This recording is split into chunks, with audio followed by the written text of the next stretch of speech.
She said, "God, you're the last person I'd ever tie the knot with," during our 5-year anniversary dinner. I replied, "Thanks for the honesty."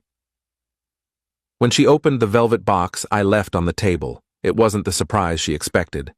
I'm 28, male, sitting across from Chloe at our go-to Italian restaurant, watching her scroll TikTok while our $200 anniversary meal cooled. 5 years together, and she couldn't peel her eyes from her phone for 5 minutes. "Can you put that down? It's our anniversary." She sighed like I'd asked her to cure cancer. "Ugh, you're so clingy sometimes." The waiter brought Prosecco. I'd splurged on a decent $100 bottle, not the $400 one. Chloe sipped it and grimaced. "This tastes basic. It's Prosecco Riserva." My friend Tara's boyfriend got her Dom Perignon for their 3-year anniversary. I watched her compare our evening to everyone else's on social media. Then she dropped it, casual as anything, while liking some influencer's beach photo. Honestly, Ethan would never take me somewhere so ordinary. That's why he's husband material, and you're, well, God, you're the last person I'd ever tie the knot with. Ethan, her co-worker who kept creeping into our chats lately. "Thanks for the honesty," I said, pulling out the velvet box I'd carried for 2 months. Her eyes widened, phone hitting the table. "Oh my God, Lucas, I didn't mean—" "Open it. Baby, I was just venting. You know I get snappy when I'm hungry." "Open the box." Her hands trembled as she lifted the lid. The look on her face when she saw the contents? Gold. A car key. Not just any key. The one to the Audi she'd driven for 2 years. The one I'd bought, registered in my name. The one she bragged was hers. "I don't get it," she whispered. "Pretty clear. You want Ethan? Fine. But you'll be walking to him." "This is about what I said? Lucas, I was joking." "No, you were real for once." I stood, dropped 2 $100 bills on the table. "Dinner's paid. Uber's on you." "You can't take my car." "Your car? Check the title. Check who pays the insurance. Check whose credit took the hit for that loan." She started crying, not sad tears, furious ones. "Where am I supposed to go?" "Ethan's husband material, right? Bet he's got a nice place." The kicker? I'd already moved her stuff out that afternoon while she was at a spa for our big night. Everything she owned was boxed in the parking garage. The movers I hired were pros. "You planned this?" she hissed. "Actually, I planned a proposal. Had it all set. Photographer in the shadows, your favorite roses on the way, ring size from your sister." Her face paled. "You were going to propose?" "Was, past tense. Until Tara sent me screenshots yesterday. Chloe's friend Tara, solid person. When Chloe bragged in their group chat about playing me and Ethan, saying she'd pick whoever proposed first, Tara thought I should know. The screenshots were eye-opening. 5 months of Chloe juggling us, using my credit cards for Ethan's dates, telling him she was in a toxic situation she couldn't escape. Tara's a liar. Tara included timestamps and photos, Chloe. You in Ethan's bed while I was working isn't exactly vague. She lunged for her phone. I was quicker. "What are you doing?" "Making sure you don't drive my car anywhere." I opened the app for the GPS tracker I'd installed last week, setting a speed limit of 15 miles per hour and a geo-fence within a mile of the restaurant. "It'll run, but only enough to get to the garage where your stuff is." "That's unhinged." "Is it? Or is it protecting my property from someone who just admitted they're using me?" The manager approached. We were causing a scene. I apologized, said we were leaving.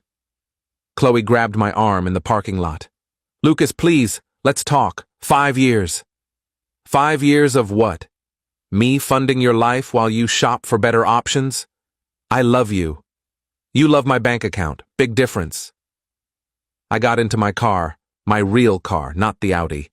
As I drove off, I saw her in the rear view, standing in her $400 dress I'd paid for, yelling into her phone. Probably calling Ethan. Good luck, Ethan. Your husband material just became your headache. Update 1. Y'all called it with the extinction burst. Chloe went full chaos mode. First, she tried reporting the car stolen. Gutsy. Cops called me at 6 a.m. Sir, someone reported your Audi stolen? Not stolen. My ex has it with permission, which I've revoked. She knows where to return it. She claims ownership. Title and insurance are in my name. Need copies? They dropped it quick. Then came the family onslaught. Her mom called, sobbing that I'd left her daughter stranded and helpless. Her dad threatened to sue for emotional distress. Her sister Mia, who'd given me the ring size, texted, "Chloe's livid. Good luck, dude." But the real audacity was Chloe showing up at my office with Ethan. Yeah, she brought her side guy to my workplace. Ethan was textbook, 6 feet 3 inches, polished in that trust fund bro way, suit screaming inherited wealth. They cornered me in the lobby. "We need to talk," Ethan said, like we were pals. "We don't." "You're being immature," Chloe cut in. "Ending 5 years over one comment?" "One comment? Want me to show the screenshots where you called me a temporary fix, or said Ethan's inheritance made him endgame?" Ethan's face shifted. "Inheritance? I don't have one." Oh, this was rich. "No inheritance?" Chloe told her group chat you were set, that your family owns that real estate firm downtown. "My family runs a coffee cart." Chloe went pale. "Ethan, I can explain." "A coffee cart?" I laughed. "She's been playing you too, man." Ethan looked at her like he was seeing her clearly for the first time. "You said Lucas was controlling, that you couldn't leave because he held your finances. He is controlling. Look at what he's doing with the car." "The car I paid for?" I pulled up my banking app. "Want the payment history? Or we could discuss the credit cards I canceled yesterday." That's right.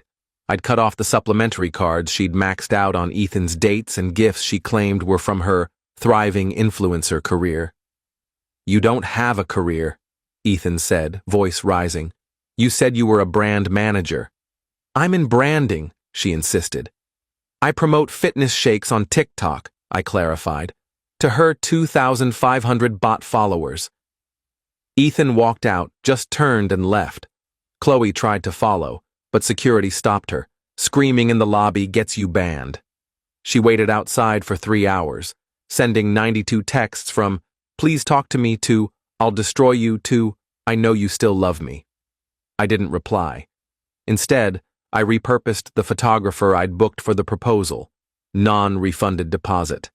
Got professional shots of me returning the jewelry I'd bought her, the charm bracelet, the stud earrings, the designer necklace she misplaced, spotted in Ethan's apartment in her selfies. The pawn shop gave me $4,200 for it all, not bad for stuff she'd treasured. The Audi? She still hadn't returned it. The geofence was driving her nuts. She could only circle the restaurant. She'd been sleeping in it for 2 nights because, plot twist, her parents refused to take her in. Why? Mia spilled everything. This wasn't Chloe's first scam. She'd pulled this on her college boyfriend and her last ex. Her parents bailed her out both times, clearing her debts, smoothing things over. They were done. Her dad called again, but this time to apologize. We enabled her. Sorry you got tangled in her chaos. Thanks, Mr. Vaughn. Did you really hire movers for her stuff? Every item labeled and boxed. Good man, don't take her back. Not happening. And son, change your locks. She copied your keys. I'd already changed them, but the heads up was appreciated. Update 2. Chloe finally returned the car, but not before a final act of entitlement that was honestly impressive. She hired a lawyer, a sketchy one who sent a letter demanding the car title in her name, 6 months of transitional support, payment for household contributions. She cooked maybe 3 times in 5 years, $12,000 for slander, and the engagement ring she was promised. My lawyer's response was essentially, LOL, no, and here's a bill for reading this garbage. But Chloe kept going. She launched a GoFundMe, Help Me Escape Financial Abuse. Her story painted me as a manipulative tyrant who left her homeless and broke after years of isolation.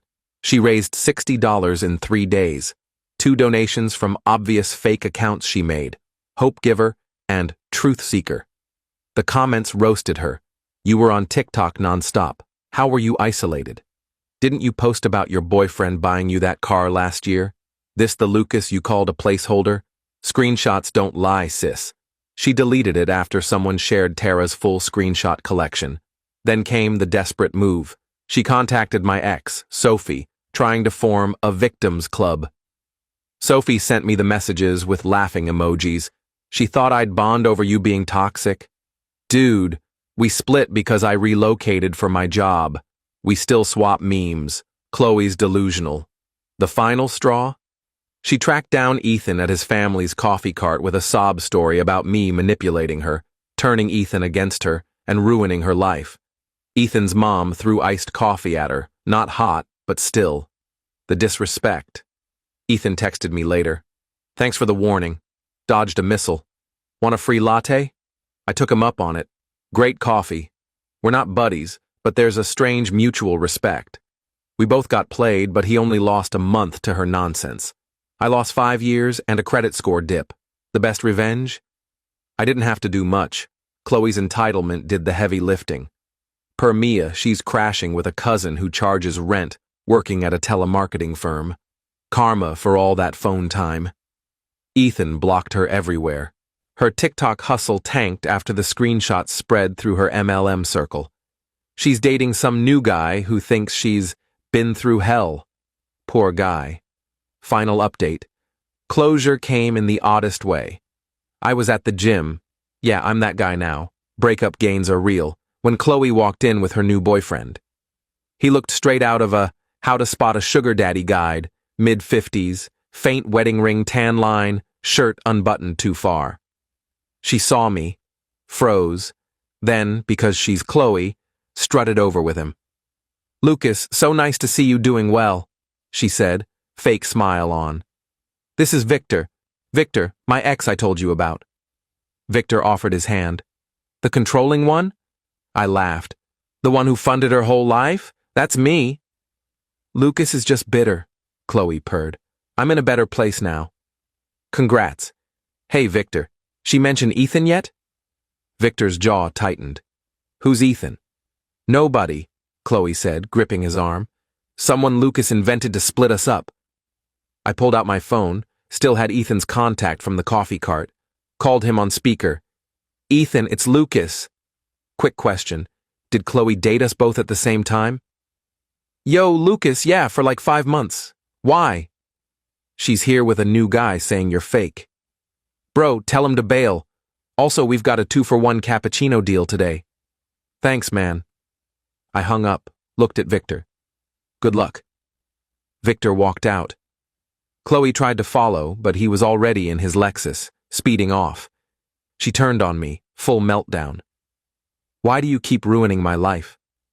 I don't. You do. I just stopped covering for you. I gave you 5 years. You took 5 years. There's a difference. Gym staff asked her to leave. As she stormed out, she shouted, I was going to marry you. No, I called back. You were going to marry whoever offered the biggest ring first. I was just the safe bet until Ethan came along. She gave me the finger, classy to the end. That was 3 weeks ago. Victor apparently Googled her and found this story. Hey, Victor. She's bouncing between dating apps with wilder backstories. Mia says she's now posing as a blockchain advisor. Her parents still won't speak to her. She DM'd Sophie again, trying to bond over me. Sophie forwarded it. She offered to mentor my career. I'm a surgeon. What's she mentoring? I'm good, better than good. Debts shrinking without her spending. Signed up for baking classes since I learned she couldn't cook either, despite claiming domestic contributions. Started dating again, nothing serious, but it's nice meeting women who can look up from their phones at dinner. The engagement ring? Returned it last week. The store manager remembered me, gave me a pity discount on a slick watch for myself. First thing I've bought just for me in years. Chloe still texts from burner numbers and fake accounts, claiming she's winning, that I'll regret losing her, that her new guy's better. I don't reply but keep the screenshots. just in case the next guy needs a heads up. Clarity's funny. Once you see it, you can't unsee the truth. Chloe said I was the last person she'd marry, and it was the first honest thing she'd said in years. I'm grateful. Better to learn it over pasta than at the altar. Edit. Y'all asked about the coffee cart. It's legit. Ethan's family makes killer espresso. Check out Stellar Brew if you're nearby.